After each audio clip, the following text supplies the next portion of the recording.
संगवारी में अभी आ रहा हूँ डिप्टी सिग्नल में। यहाँ आवे माँ भवानी चुन्नी चढ़ाव उत्सव समिति जेकर संस्थापक है अंजद जी हिरोंदे। इकर से हमन बातचीत करबो कि इस बार का कार्यक्रम लाए गए हैं। संगवारी हो हमारे सामने आवे अंगद जी हिरोंदे। इकर से हमन बात करथन कि इस बार का कार्यक्रम हावे इकर चुन्नी चढ़ाव में। तो भैया आप मन के कार्यक्रम के बारे में थोड़ा बताओ। जय माता दी। मैं अंगद हिरोंदे माँ भवानी चुनरी चढ़ाव मंडल का अध्यक्ष। इस बार माँ भवानी चुनरी चढ़ाव मंडल के द्वारा 30 सितंबर 2025 को शाम को 6 बजे से आरटीओ पानी टंकी ग्राउंड में एक भव्य जागरण का आयोजन किया गया है।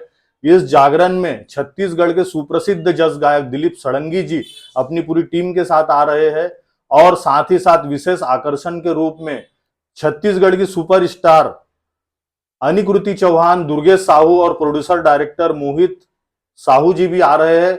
आप सभी माता के भक्तों से निवेदन की ज्यादा से ज्यादा संख्या में इस जागरण में उपस्थित होकर माता के जागरण का लाभ ले और अपने जीवन में पुण्य फल प्राप्त करे। जय माता दी। तो संगवारी हो आना जरूर।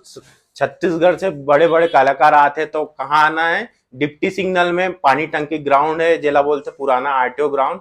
वहां आना है आप मन ला शाम के 6 बजे अष्टमी के दिन।